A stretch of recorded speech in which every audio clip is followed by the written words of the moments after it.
జగన్మోహన్ రెడ్డిపై కాంగ్రెస్ ఆంధ్రప్రదేశ్ అధ్యక్షురాలు వైఎస్ షర్మిల తీవ్ర ఆగ్రహం వ్యక్తం చేశారు. దివంగత మాజీ సీఎం వైఎస్ రాజశేఖర రెడ్డి ఆశయాలకు జగన్ తూట్లు పొడిచారని ధ్వజమెత్తారు. ఈ రోజు విజయవాడ వేదికగా షర్మిల మీడియాతో మాట్లాడారు. నిజమైన రాజశేఖర రెడ్డి గారి వారసులు, కాంగ్రెస్ పార్టీ నాయకులు, కార్యకర్తలు మీ అందరూ కాంగ్రెస్ పార్టీని బలపరచడము అంటే దానికి అర్థం రాజశేఖర రెడ్డి గారి ఆశయాలను మళ్ళీ నిలబెట్టడం. ఇది సులువైన పని కాదు. రాజశేఖర రెడ్డి గారు సులువుగా ముఖ్యమంత్రి కాలేదు. ముఖ్యమంత్రి అయిన తర్వాత కూడా రాజశేఖర రెడ్డి గారు కష్టపడుతూనే ఉన్నారు.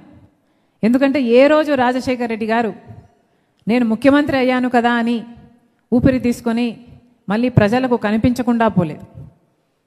ఈ మధ్య నాయకుల్లాగా ఒకసారి ముఖ్యమంత్రి అయిపోయిన తర్వాత సొంత పార్టీ కాడర్ కాదు కదా, సొంత పార్టీ నాయకులకే, ఎంపీలకు, ఎమ్మెల్యేలకు, మంత్రులకే అందుబాటులో లేకుండా ఉండని నాయకులను చూశాం. కానీ రాజశేఖర రెడ్డి గారిలాగా నిరంతరం ప్రజల మధ్యనే గడపాలి అనుకునే నాయకుడిని మళ్ళీ ఎప్పుడు చూస్తాము? రాజశేఖర రెడ్డి గారు రచ్చబండకని బయలుదేరారు. ఒక్కసారి ఆలోచన చేయండి. ముఖ్యమంత్రి అయ్యారు, రెండోసారి ముఖ్యమంత్రి అయిన తర్వాత రచ్చబండ ఆలోచన చేశాడు రాజశేఖర రెడ్డి గారు.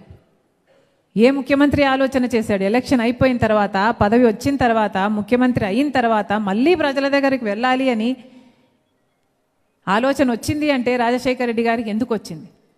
ఎందుకంటే నా పథకాలన్నీ ప్రజలకు అమలవుతున్నాయా లేదా నేను చూడాలి, నేను కనుక్కోవాలి, ఇంకా ఎవరికైనా ఏ పథకమైనా అందకపోతే అవి అందించాలి అని ఉరుక్కుంటూ వెళ్ళి కదా రాజశేఖర రెడ్డి గారు రచ్చబండకని వెళ్ళి కదా చనిపోయారు. అలా కదా నాయకులు ఉండాలి. రాజశేఖర రెడ్డి గారికి ఇన్ని పథకాలు, ఆరోగ్యశ్రీ, ఫీజు రీయింబర్స్మెంట్, ఇలాంటివన్నీ ఇన్ని గొప్ప గొప్ప ఆలోచనలు వచ్చాయి అంటే ఎలా వచ్చాయి? ఎందుకంటే ఆయన ప్రజల మనిషి కాబట్టి వచ్చాయి.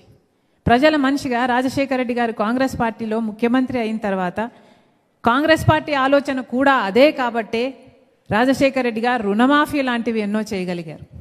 ఎందుకంటే రుణమాఫీ అన్నది కాంగ్రెస్ పార్టీ అధికారంలో ఉండగా కేంద్రంలో అమలు చేస్తే ప్రతి రాష్ట్రంలోనూ రుణమాఫీ జరిగింది. అది రాజశేఖర రెడ్డి గారు ఆంధ్ర రాష్ట్రంలో కూడా అమలు చేయగలిగారు. ఎందుకంటే అధికారంలో కేంద్రంలో ఉన్నది కాంగ్రెస్ పార్టీ కాబట్టి.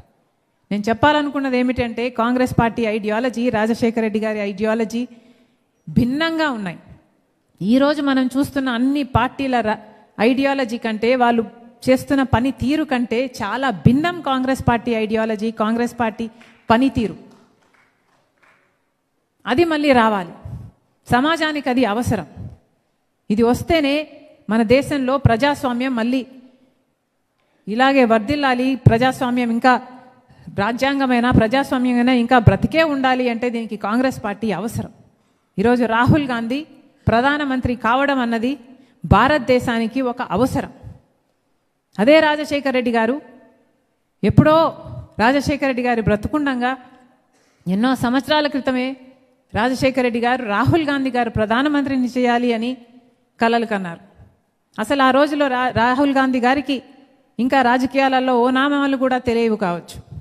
అలాంటి సమయంలోనే రాజశేఖర రెడ్డి గారు రాహుల్ గాంధీ మంచితనాన్ని గుర్తించి, ఆయన మంచి మనసును గుర్తించి, ఈయన ప్రధానమంత్రి అయితే మన దేశానికి మేలు జరుగుతుంది అని గుర్తించి ఆ రోజుల్లోనే రాజశేఖర రెడ్డి గారు రాహుల్ గాంధీ ప్రధానమంత్రి కావాలి అని చెప్పారు. ఆ రాజశేఖర రెడ్డి గారి కళ నిజం చేయడానికే ఈరోజు రాజశేఖర రెడ్డి బిడ్డ కాంగ్రెస్ పార్టీలో ఉంది. ఇది రాజశేఖర రెడ్డి గారి చివరి కోరిక, రాహుల్ గాంధీ గారిని ప్రధానమంత్రిని చేయాలి అని. నేను కాంగ్రెస్ పార్టీలో ఉండడానికి ఇంకో కారణం కూడా ఉంది. మన రాష్ట్రం, ఆంధ్ర రాష్ట్రం ఎంతో చితికిపడి ఉన్నది. ఈ సమయంలో విభజన జరిగి మన రాష్ట్రం అతలాకుతలమైన సమయంలో ఒక రాహుల్ గాంధీ గారు ప్రధానమంత్రి అయితేనే మన రాష్ట్రం మళ్ళీ బాగుపడుతుంది అని బలంగా విశ్వసించే ఈరోజు నేను కాంగ్రెస్ పార్టీలో ఉంటున్నాం. ఒకటి ఆలోచన చేయండి. నిజమే, చాలా దురదృష్టం. రాజశేఖర రెడ్డి గారి చనిపోవడం చాలా దురదృష్టం.